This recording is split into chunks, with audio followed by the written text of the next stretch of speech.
ఆశ్రమంలో మహర్షుల వారితో మీ అనుబంధం? ఎందుకంటే రాజా సార్ కూడా రమణ మహర్షి గారి పాటలు ఆయన చేయించినా కూడా పాడించిన స్టేజ్ మీద ఒక పాటతో మొదలు పెడతారు ఆయన పాట కచేరీలన్నీ కూడా.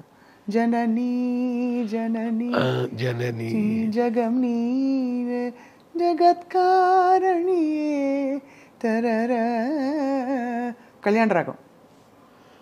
అవునండి.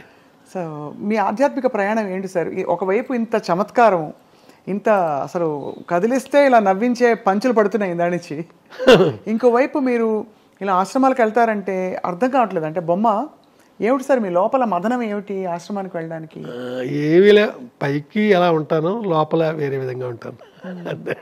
మీకు సింపుల్గా చెప్పేశాను మీకు, పల్లవిలో ఫస్ట్ లైన్ లాగా. పైకి ఉండేది వేరే అండి, లోపల వేరే. బహుశా ఎప్పుడు మీరు ఎన్నిసార్లు చెప్పారో తెలియదు సార్, మీ శ్రీమతి గారి పాత్ర మీ జీవితంలో, వారు వెళ్ళిపోయాక మీ బాధ.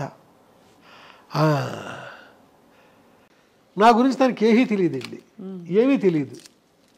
ఎవరైనా నా కోసం వచ్చారనుకోండి, సినిమాకి ఎడిటింగ్ ఉంటుంది, డబ్బింగ్ ఉంటుంది, ఆర్ఆర్ ఉంటుంది, షూటింగ్ ఉంటుంది, ఇన్ని ఉంటాయి కదా. తనకి ఏమీ తెలియదు. ఎవరు వచ్చినా సరే నా గురించి అడిగితే బయటికి వెళ్ళారండి అంతే. ఏమి ఎక్కడికి వెళ్ళాను, తిరిగి వచ్చే వరకు నేను ఎక్కడికి వెళ్ళానో తను చెప్పను కదా. అలాగే నేను బయట అవుట్డోర్ వెళ్ళాను అనుకోండి షూటింగ్కి, తను ఫోన్ చేయడం కానీ ఏమీ చేయదు. 4 రోజుల తర్వాత మళ్ళీ ఇంటికి వెళ్ళాకనే నాతో మాట్లాడేది. ఈ లోపల ఫోన్లు గిళ్ళు ఎప్పుడు తను చేసిన గుర్తులు లేవండి. మీ వరకు అది స్వేచ్ఛ కదా సార్, చాలా స్వేచ్ఛ. అంటే ఒకలా చూస్తే మీకు బోల్డ్ అంతా, మీరు చాలామందిని కలుస్తారు, బోల్డ్ పనులు ఉంటాయని. మీ పిల్లలు సార్ మీ బాణీలోకి మీ లేదండి. మా పిల్లల్ని వాళ్ళ అమ్మ ఏం చేసిందంటే, తనలాగే నాన్నగదిలోకి వెళ్ళకండి, ఎప్పుడు ఏదో పని చేసుకుంటూ ఉంటారు, ఇలాగా వాళ్ళు అలాగే అలవాటు చేసింది. వాళ్ళు వాళ్ళ అమ్మలాగే ప్రవర్తిస్తారు. నా సినిమా ఇండస్ట్రీతో సంబంధాలు అసలు అది. మరి వంశీ గారు ప్రపంచంలో ఇప్పుడు ఎవరున్నారు? ఎవరు లేరండి, ఎవరు లేరు. అంటే భౌతికంగా ఒక వ్యక్తిగా కాకపోయినా మీకు స్ఫూర్తి, రోజు పొద్దున్న లేస్తే ఇవాళ ఏమిటి నా పని, ఇవాళ ఏం చేయాలి అనే ప్రశ్నకి మీరు ఏం సమాధానం చెప్పుకుంటారు? ఇంక ఏం చేశాను నాకు నేనేనండి. ఇంకా మా పిల్లలు కానీ నా వైఫ్ కానీ వాళ్ళు ఎవరు ఇక్కడికి ఇన్వాల్వ్ అయ్యి ఏమి చేసేది ఏమి ఉండదు.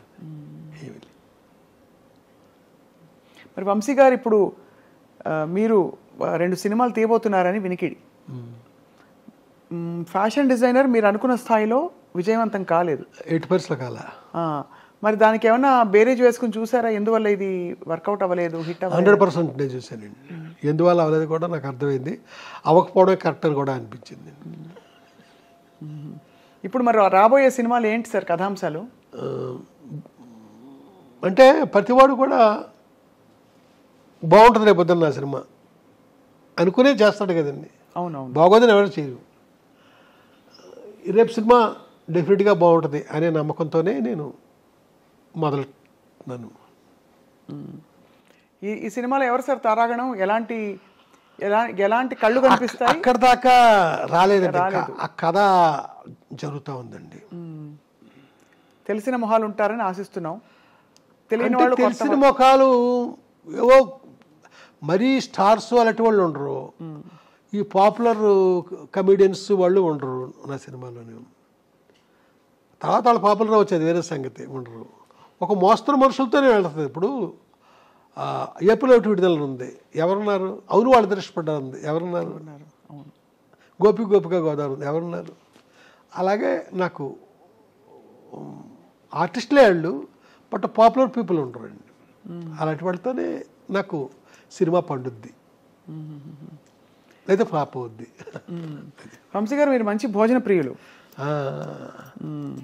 మరి మీకు ఇష్టమైన భోజనాలు ఎలాంటి ఆహార పదార్థాలు? అన్నీనండి, నేనే చేస్తాను.